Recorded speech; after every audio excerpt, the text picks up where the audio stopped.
Hi, everyone. Chuck Adika here for a Healthier Michigan podcast.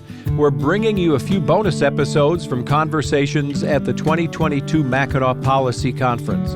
And this year, the conference is focusing on the business community's changing civic role in polarizing times. Throughout the conference, Michigan's business community will focus discussions and learnings around areas they can lead in advancing diversity as a strength, utilizing civility and facts in public discourse, building a culture of empathy, and advocating for the fundamental tenets of American democracy. We thought it'd be a great opportunity to talk to attendees about what they're doing to tackle these critical issues and how it's impacting Michiganders. We hope you enjoy these special episodes.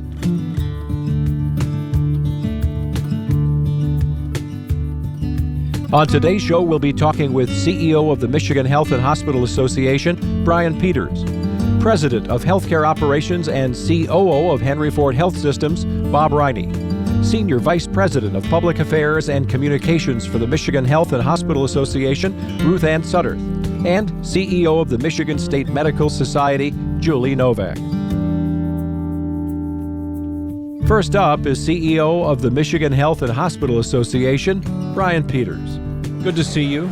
Great to see you, Chuck. Thank you. It does feel more normal this year, right? We're seeing more handshakes and hugs, and things just seem better. No question about it, and that's a good feeling. It really is. And then we've got lilacs in bloom. I mean, I don't know how you go wrong on Mackinac Island with crisp air this morning anyway. It's a perfect week to be here. Yeah. No doubt about it. Well, last year we were talking about, right here at the conference, how Blue Cross Blue Shield of Michigan announced it was expanding its longstanding funding relationship with the Michigan Health and Hospital Association. And specifically, we talked about that $5 million contribution to the Keystone Center. So I know a lot has happened even in this year. There's no doubt. We, in fact, are very grateful for that continued support from Blue Cross Blue Shield of Michigan. And the MHA Keystone Center has established not only a national, but indeed an international reputation for safety and quality improvement in the hospital domain. And in fact, this new funding from Blue Cross has helped us to address some very specific issues related to healthcare worker safety, related to addressing the ongoing opioid epidemic here in the state of Michigan, which unfortunately has not gotten any better during the pandemic.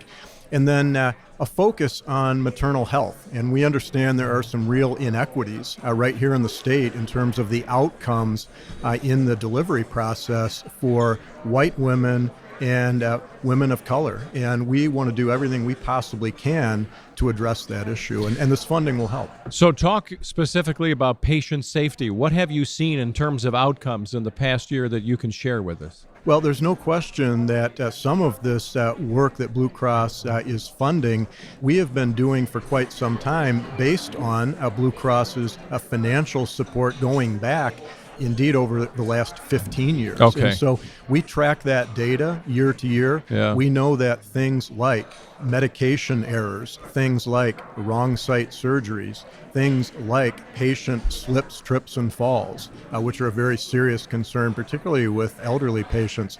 All of those things we're able to track with our data, and we know that we have made a significant improvement. And so when you're looking at morbidity rates or mortality rates, we can identify the positive difference that's been made. And it's one of the reasons why Michigan has become a national leader in this field. And, you know, I guess as someone who's on the other side, as a potential patient maybe, right? I don't know what's coming tomorrow. None of us do.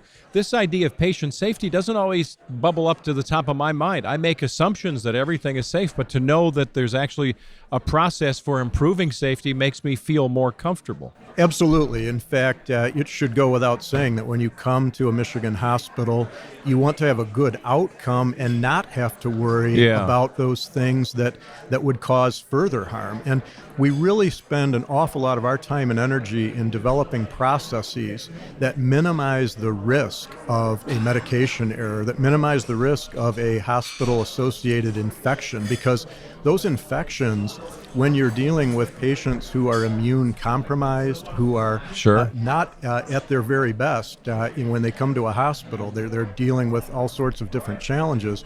And so those instances of infection can be incredibly concerning. We do everything we can to minimize the risk of those infections, and in fact, we can track over time that we have saved lives because the hospital-associated infection rate today is lower than it was pre-intervention. And part of the conference is talking about equity, right? And you mentioned health equity. You want to unpack that a little bit for us? How do you see the program working, and what else is happening in the field of health equity? Well, we are very committed to this work. In fact, the MHA Board of Trustees actually led the charge with a pledge to address racism and implicit bias that may exist in Michigan healthcare. The Blue Cross funding support is going to help with that work because now the next step in that process is to engage in what's called a health equity organizational assessment. And virtually every hospital in Michigan now has completed that health equity organizational assessment. And what that means is ensuring that we identify all of the instances of health inequity, making sure all of our frontline caregivers and other hospital employees have engaged in implicit bias training, and that we're doing everything we can to collaborate with community partners who can help make this work more effective at the end of the day so that we understand what the unique challenges are within certain populations and do a better job of creating good health outcomes. And in this world that's changed in just the past couple of years, telehealth has become a big deal too. So the notion that, if I can go on my phone or iPad and visit a doctor, all the better maybe, but if you don't have a device, if you don't have access to the internet, that by itself is a bias, right? That's built-in change for somebody that should be able to get to a doctor. No question about that. And in fact, the pandemic has turbocharged this move towards telehealth. But as you said, we have urban and many rural areas that lack access to effective broadband. And that's a place where we think the healthcare community and the business community in Michigan should be coming together and demanding public policy and funding support to make sure that there is access for all of our populations to that high-speed broadband internet, because the technology exists now to really create access to care, particularly in the behavioral health realm. We see a tremendous growth in behavioral health, telehealth visits here in Michigan, which is a good thing. It's giving access to those who didn't have it before, but we can do even better if we had better broadband. Well, it's great to see this partnership with MHA, and I'm glad that you're seeing the actual boots-on-the-ground results, that can encourage all of us. There's no question. We really are proud of the work we've been able to do and proud of this partnership with Blue Cross Blue Shield of Michigan. Well, Brian Peters, Chief Executive Officer, Michigan Health and Hospital Association, great to see you again this year. You as well. Thank you. Yeah. Next up is President of Healthcare Operations and COO of Henry Ford Health Systems, Bob Riney.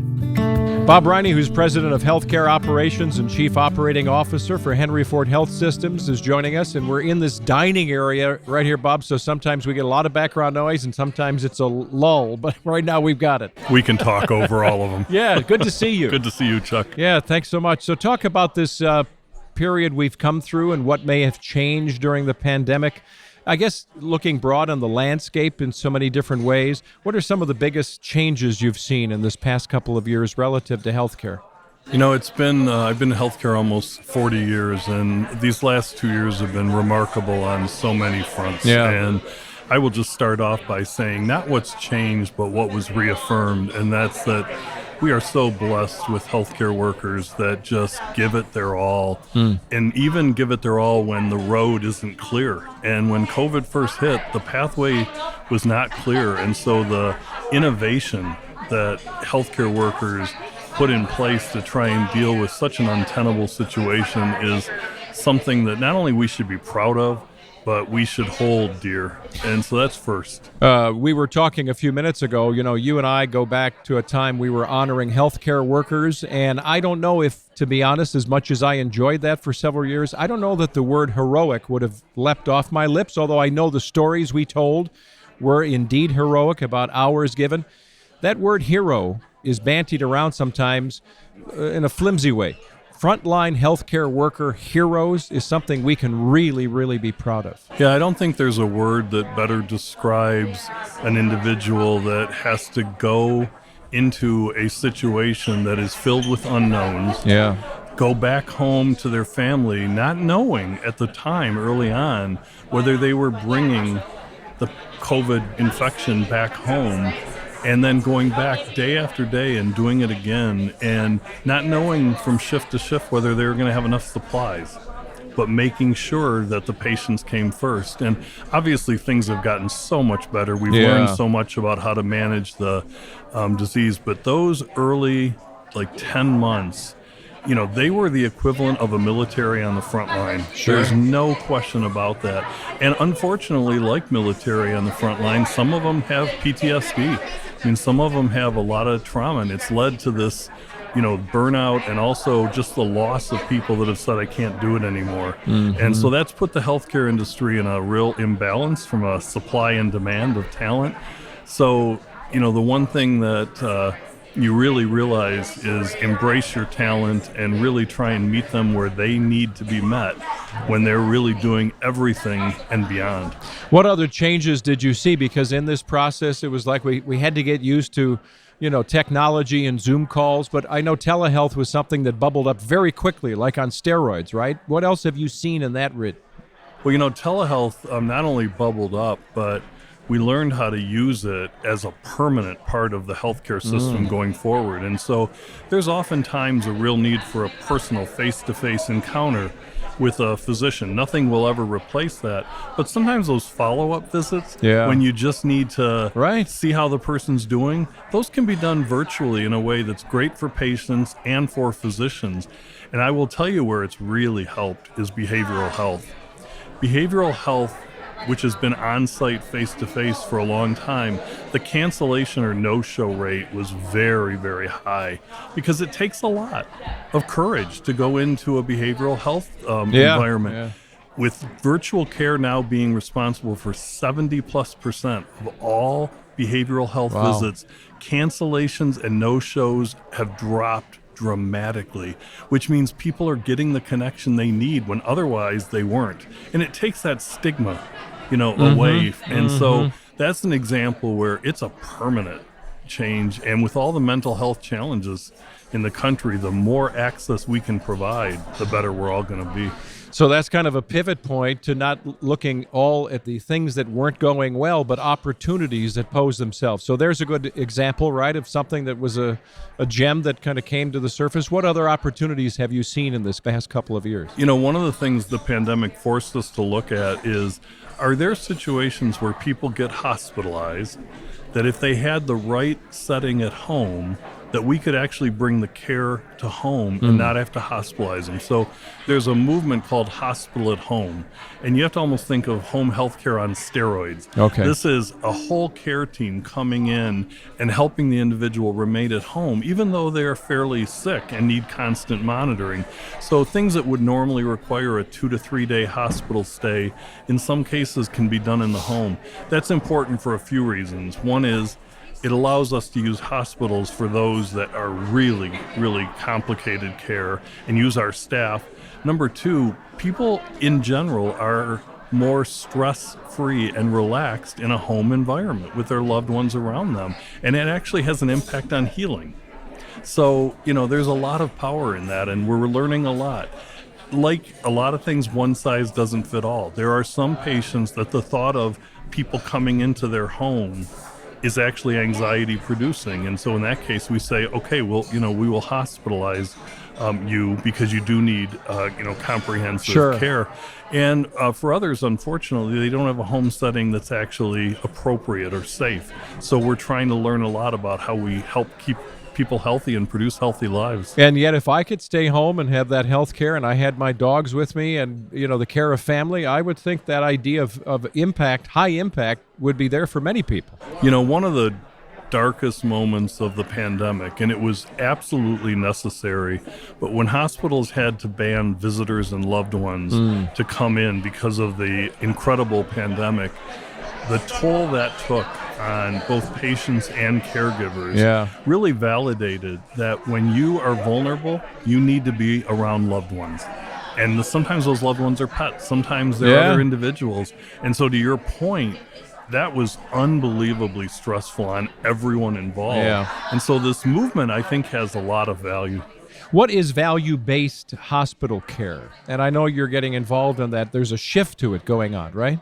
Yeah, value-based care, the best way to really understand that is let's get really clear on using evidence and using high reliability for everything we do and sort of minimize the guesswork or the options, related to care. And so it really takes any financial, it neutralizes finances because you're really taking care of an individual without any impact of the cost of care because you're getting a fixed payment, and that fixed payment is determined to keep people healthy. And so value-based care makes you think differently, and it makes you spend dollars differently. So for example, if a person keeps coming to the ER because they keep having an accident at home, we can keep treating them in an ER multiple times for their falls, or we could actually spend some dollars and fix the problem in their house that is creating the fall and keeping them healthy and then reducing healthcare costs. That's really what value-based care is about. See, that's interesting because when I think of that, I never assigned the value. My late dad would have trouble with not drinking water. I'd say, Dad, did you drink water? No.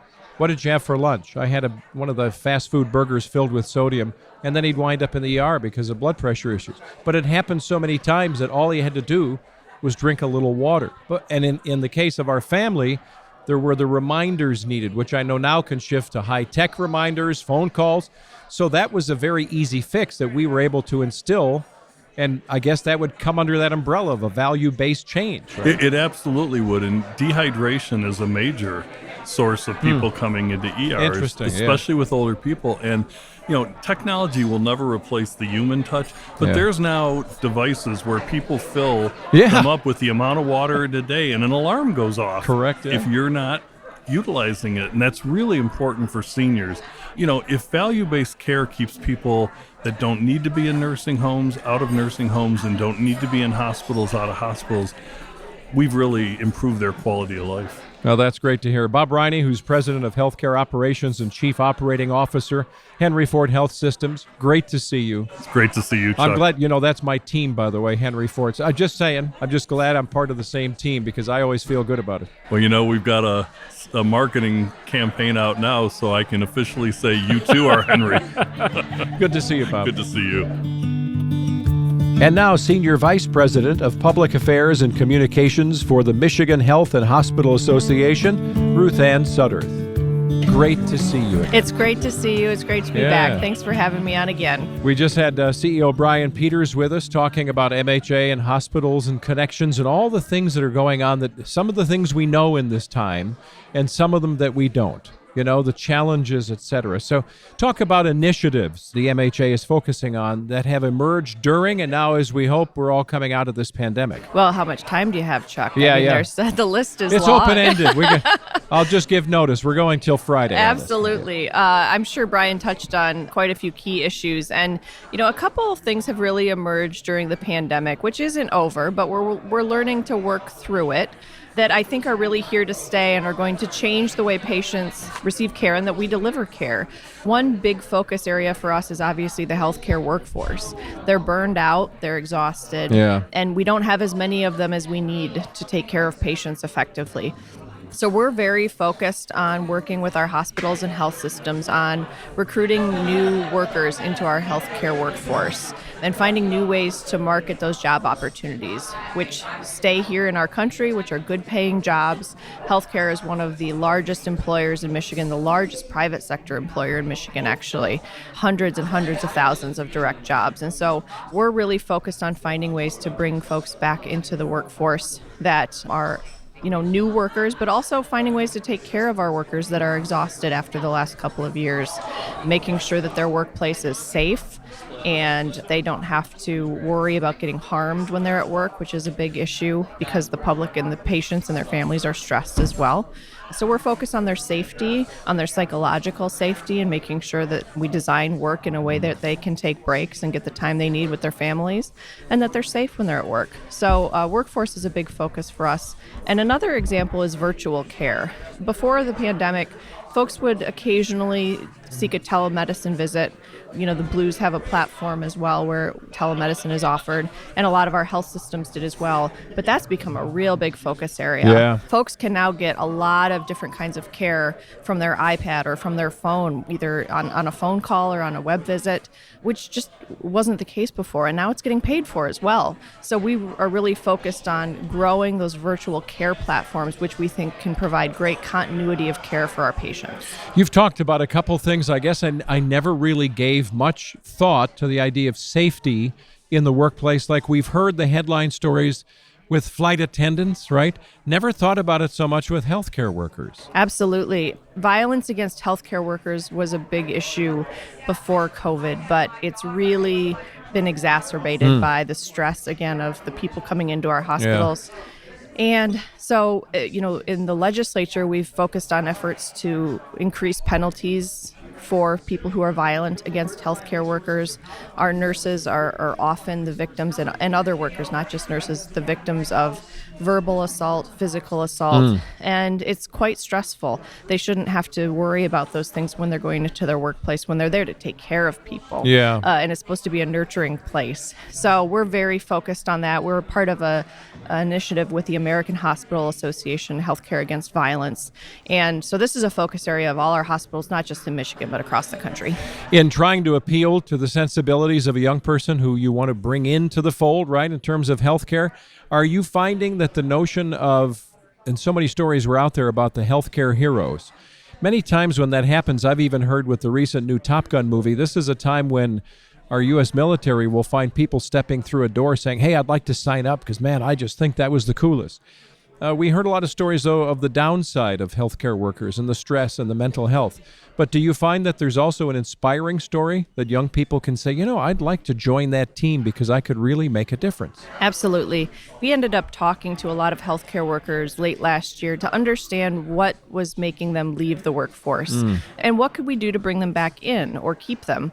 And the thing that really stood out as a bright spot was that they were drawn to the mission of the work. Interesting. And being able to make a difference. And so despite all of these stressors, they really felt that this was meaningful work and that after some time away and after a break that they could come back to it. So we're really focused on telling that story about the impact you can have working in healthcare, whether you're a nurse assistant or a physician or a nurse or a radiology tech. I mean, there's so many opportunities where you make a real difference. Environmental services, I mean, the list is long. So it is a bright spot, and we are excited to hopefully share that story more because we're going to keep fighting and working on making the workplace safer for our employees. But at the same time, we want them to understand what a huge impact that they can have on the lives of Americans every day. As you look at patient care, you've talked a little bit about telehealth, this idea of one of the threads running through the conference here on health equity, making sure that good health initiatives gets to everybody. Talk about that just a minute, because it's so important. If you don't have a device, you can't get telehealth. I mean, it's critically important, and it starts at the infrastructure level. We really need to have better broadband available in communities across Michigan, and you would think it would just be rural areas that don't have access like that, but it's really in urban areas as well. There are parts of Detroit that don't have good broadband access, and so a patient can't, have a strong connection with their provider if they can't get online. So we are advocating for better broadband across Michigan to make those connections possible. Our members are very focused on providing solutions that are not simply internet based. They're providing things over the phone for somebody just to be able to make a phone call. Yeah. We really want to reach people wherever they are and whatever device works for them. And for some folks that are more technologically advanced than others, that's going to be different, But, now care is available for mental health services, for specialty services if you live in a remote part of the state where you can't get to a specialist. things like that. So we are working from all angles to really create that continuous care path for folks where if they have a telehealth visit, it's not just a one-off. That information is going to get to their primary care physician or to the next specialist that they need to see to provide them with the best care possible. To make sure we're all equally healthy, any other initiatives MHA is involved in then to reach everybody? Absolutely. Health equity isn't just about, broadband access. It's about racial equity, which is, really, again, there's been a bright spot on that during the pandemic, and we're seeing how care is delivered differerly or access to care is provided differently to people of different colors and races and communities. And it also reaches into the, different age brackets. So we're very committed to health equity across the board. Our hospitals have all pledged to end racism in healthcare. We're also focused on serving older Michiganders better. And that means providing care that is specifically tailored to aging residents, so that focuses on their mental health capabilities, what matters to them and their families, and providing that care and not just the care that we think is best. So again, it runs the gamut, and whether they're from birth to death, we want to provide equal access to care for everybody. And every ism that there is affects, you just mentioned ageism, right? And how that could affect someone who's aging. We're all aging. It doesn't matter if you're 20 or 60 or 80. I wish I wasn't, but it's true, Chuck. It's true. I look in the mirror every day. I know you didn't age from the last time we saw it, but that was only about 9 months ago, right? Yeah, so. I won't compare the pictures we take from last time and today. Yeah. Well, it's good to see you, Ruth Ann Sutterth. It's good to have you here. And thanks for sharing a little bit of what's going on. Ruth Ann Sutterth is the Senior Vice President, Public Affairs and Communications for the Michigan Health and Hospital Association. Be well. Thanks. You too. And finally, CEO of the Michigan State Medical Society, Julie Novak. Good to see you. Good to see you. Good to be out in the world. Good start in the conference. Excellent. Yeah, it is good to be out in the world, isn't it? Yeah. It's been a long time. When the world is Mackinac Island and you can see lilacs and blue sky and horses and ribus fudge, I guess it makes life better. You can think about solving some big problems. Yeah. And mine was last night calling home and saying, do you really want fudge or not? And I was told, no, not this time. It's okay. Oh, wow. Yeah. We're coming through, right, this period of a pandemic and COVID-19. It has brought up to the surface during that time and still health disparities. And I know that's a big conversation here on the island, this increased focus on health equity and what that means. Talk about that, about being on the forefront now when you look across the state of Michigan. Yeah. Well, I go back to a quote. I don't know who to attribute it to, but someone said years ago, the status quo is not a random event. And so everything that we've seen during the pandemic were things we knew existed and that we needed to deal with. It elevated the conversation a great deal. So health equity was a platform that we needed to address. And in fact, our national partner, the American Medical Association, made it a major focus in mid-2018, so a year and a half before the onset of the pandemic, because it affects so many other health issues and health risks. So as an organized medical society, we want to have impact on the state and work with other stakeholders to try to address these things, because it definitely impacts health, but it's much bigger than health as well. And this is real impact, right? I mean, sometimes we hear large organizations or societies, we hear that it sort of sounds like it's bigger than us and it doesn't affect me as a person. And yet we are seeing real trickle down to the person who's having an issue, a health issue. Yeah. And things are changing, right? Yeah. With chronic disease, Black Americans, Asian Americans, others were already at risk for chronic disease, poor outcomes. It depends on where you live, on what your access to care is. Sure. And obviously insurance has a big role in it. But even beyond that, just when there is a pandemic and there are short resources and the system is overwhelmed, how do you prioritize and how do you make sure that people get what they need? And so that's been an opportunity to really think about it differently and to engage with partners that we might not have necessarily worked with in the past, because it does affect transportation, housing, food security. All of those things get rolled into social determinants of health. And all of those things we need to work with other partners to try to find solutions to, because that's where the real improvement in healthcare for all Michiganders comes from. And it's also apparent that in this time we've been coming through, the technology has bubbled to the surface, right? We always knew of the availability, and now it's like it's on steroids, right? That we had to all get hip to using it, much less getting mental health professionals, doctors, nurses used to providing that information to us. Right. Yeah. Trial by fire. Yeah. But now it is a tool, and telehealth being, one aspect of that, that does help. It doesn't help in every circumstance, and not every Michigan citizen has the same kind of access to broadband. Right. So again, issues that we wouldn't necessarily think are healthcare issues, they're shared by education, they're shared by, government. All of those things are definitely an opportunity for us to make sure everybody has the same kind of access, and to use telehealth in a way that we understand now as an addition to and a use for certain kinds of care that can help with access issues. But it's not a solution by itself. It's an important component. But in the beginning of the pandemic, it was very rare, and now it's quite common, and many patients that have used it find it to be very convenient for certain kinds of things, and kind of reduce that risk of circulating in a waiting room in an office if you don't need to. A colleague of mine used to say the germiest thing he could think of was the little clipboard in the doctor's office that you filled out that health form every time. And now between EHR and also telehealth, you can just use those things appropriately to keep people safe. It's funny, during the pandemic, I saw one of those telehealth sessions, right? I was in the virtual waiting room, and there was a little music bed, and then I could fill out the form. And so it was the new high-tech way of doing what you're saying. Right. And it worked. At first, I thought, I don't know if this is going to work. And I felt very comfortable using it. But that the idea of becoming equally healthy, access that you mentioned is a key part of that, right? Not everybody has internet. Not everybody has or can afford a device. That's right. Yeah. That's right. So there are issues far beyond, again, just the basic care that we talk about normally. As you look out, the impact that providers have had, there's been so much stress on the system that I know you're well aware of. Yeah. But that the access that these providers have had in the past 2 years to make direct impacts, truly healthcare heroes emerging. Right? Absolutely. And they've been through quite the fire. I mean, a lot of people were on the front lines in many different ways, but physicians were really at the nexus of, in the beginning of the pandemic, either, overwhelmed by what was going on in the hospitals or standing down when we didn't have enough masks for everybody, and we were trying to keep people out of circulation and safe when we didn't really understand how COVID-19 was being spread. So you had physicians kind of in both positions. I can't give the care I know my patients are needing, or I can't keep up with what's coming into the hospital. Yeah. And they were a little burnt out coming into this. The pace of life for everyone has escalated so much in the last decade or so, and that definitely shows up in the medical community and in the entire medical team. And so how do we help them through that? That's a focus for us as the medical society, is kind of helping them as whole people, not just as clinicians and caregivers.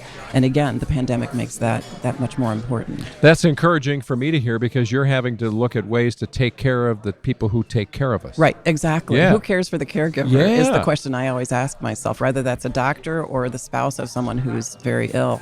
And these people have sacrificed a great deal and trained very hard for these kinds of things, but it's definitely, they're human. They take that cape off at night, and they have to deal with all of that. And are you seeing different approaches that have emerged then? You've talked about a few of them, but specifically, as you're looking now toward opportunity in the near or even far future, what approaches are you seeing that where things have shifted, where you're seeing positive results, and these things could stick and stay? Yeah, we have a task force to advance health equity at MSMS, and the foundational things that we are working on is workforce diversity, because the more diverse a workforce is, the more it reflects and kind of attracts patients to feel like it's inclusive of them. Yeah. The cultural awareness is definitely an impact of COVID-19 that we know we need to have, sort of training and education on cultural awareness so that people can understand and factor that into their care decisions and how they address patients, and, language barriers and things like that.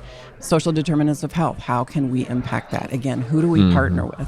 I'll give credit to Blue Cross. Patient-centered medical home is a great foundation for a lot of the work that can be done, particularly in the primary care area. And that's the beginning of, keeping people healthy, keeping people safe. So that gives us a platform to build upon. But there are other stakeholders that we want to work with as well. Transportation and housing and food are all vital. So who else do we reach out to, and how can we partner with those people going forward? And then I guess the last piece is organizations that are transparent and equitable, because when crisis hits and resources are scarce, you need to have protocols so that, people have the same fair share, and same fair chance when there isn't enough workforce or the ERs and, ICUs are overwhelmed. We've just never seen anything like it in our lifetimes, and it will be stories our grandchildren and great-grandchildren ask about and want to understand, because it's truly going to create social shift in a lot of different ways. Yeah, and all good to know. Yeah. Yeah, well, it's good to have you with us. Great to be here. Julie Thank Novak, you. who's the CEO of the Michigan State Medical Society. We hope that you're well and that you're able to use this conference as a way to gain some new partnerships as well. Absolutely. That's Yeah. the goal. Great Good to see you. Thank you. Thanks for listening to a Healthier Michigan podcast brought to you by Blue Cross Blue Shield of Michigan. You know, we regularly cover a variety of wellness topics featuring the advice and experience of many leading experts to help you lead a healthier life. If you like our show and you want to know more, check us out at ahealthiermichigan.org/podcast, or you can leave a review or rating on iTunes or Stitcher. To get new episodes, old episodes on your smartphone or tablet, be sure to subscribe to us on Apple Podcasts, Spotify, or your favorite podcast app.